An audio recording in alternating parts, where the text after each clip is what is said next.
بسم اللہ الرحمن الرحیم۔ ایک سلسلہ لیے آپ کی خدمت میں حاضر ہوئے ہیں۔ قرآن مجید فرقان حمید میں 114 صورتیں ہیں، ان کا تعارف، ان کا انٹروڈکشن۔ ترتیب قرآن کے اعتبار سے جو پہلی صورت ہے وہ سورۃ الفاتحہ ہے۔ سورۃ الفاتحہ کے مختلف نام احادیث مبارکہ میں بیان ہوئے، مثلا ام الکتاب، ام القرآن، سورۃ الشفاء، اور اس کے علاوہ دیگر احادیثوں کی کتب میں سورۃ الفاتحہ کے نام موجود ہیں۔ سورۃ الشفاء سورۃ الفاتحہ کو کیوں کہا جاتا ہے؟ نبی کریم صلی اللہ تعالی علیہ وآلہ وسلم نے ارشاد فرمایا، سورۃ الفاتحہ شفاء من کل داء، کہ سورہ فاتحہ میں ہر بیماری کا علاج موجود ہے۔ ام القرآن اور ام الکتاب کیوں کہا جاتا ہے؟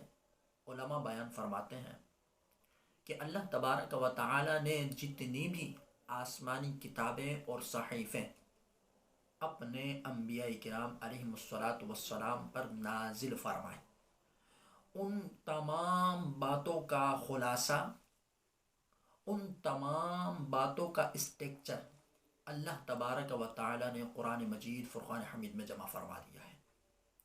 اور قرآن مجید فرقان حمید میں جو مضامین اور جو اصول اور قوانین بیان فرمائے، اللہ تبارک و تعالی نے ان تمام کا خلاصہ سورۃ الفاتحہ میں جمع فرما دیا ہے۔ اس واسطے سورۃ الفاتحہ کو ام الکتاب اور ام القرآن بھی کہا جاتا ہے۔ سورۃ الفاتحہ میں بیسک اور بنیادی طور پر 4 مضامین ہیں۔ ابتداً اللہ تبارک و تعالی کی حمد و ثنا ہے، اور حقیقی کارساز، حقیقی مددگار رب العالمین ہی کی ذات والا ہے۔ اور پھر اللہ تبارک و تعالی اسی صورت میں اپنے معبود حقیقی ہونے کو بیان کرتا ہے کہ فرمائے ایاک نعبد و ایاک نستعین، کہ ہم تجھ سے ہی مدد طلب کرتے ہیں اور تیری ہی عبادت کرتے ہیں۔ تو عبادت کا مستحق صرف اور صرف رب العالمین کی ذات والا ہے۔ اسی طرح اس صورت میں اللہ تبارک و تعالی نے ایک آیت کے ذریعے سے اس صورت کی دعا کا حکم دیا۔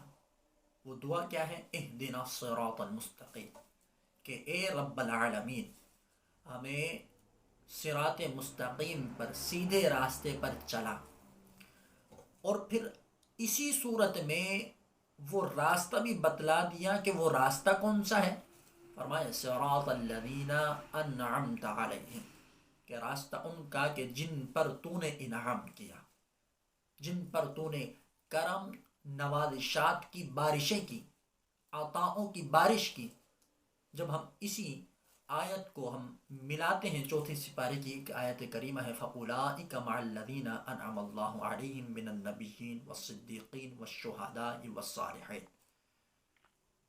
کہ انعام یافتہ لوگ کون ہیں؟ جن پر اللہ تبارک و تعالی نے کرم و لطف و رحم کی بارشوں کا نزول فرمایا، وہ کون لوگ ہیں انعام یافتہ؟ فَأُولَٰئِكَ مَعَ الَّذِينَ أَنْعَمَ اللَّهُ علیہم من النبیین والصدیقین والشہداء والصالحین۔ ایک طرف سورہ فاتحہ اور دوسری جانب جب ہم اس آیت کا موازنہ، اس آیت کو ملاتے ہیں تو ہمیں معلوم ہوتا ہے کہ وہ انعام یافتہ لوگ کون ہیں۔ فرمایا وہ نبی ہیں، صدیقین ہیں، شہداء ہیں، صالحین ہیں۔ اللہ تبارک و تعالی ہمارا حشر، قیامت میں اٹھایا جانا ان کی صحبت میں نصیب کرے، ان کے دامن میں جگہ عطا فرمائے۔ اللہ تبارک و تعالی مجھے، آپ کو قرآن پاک کی محبت عطا فرمائے، قرآن مجید فرقان حمید کی تلاوت کرنے کی سعادت اور توفیق عطا فرمائے۔ آمین بجاہ النبی الآمین صلی اللہ تعالی علیہ وسلم۔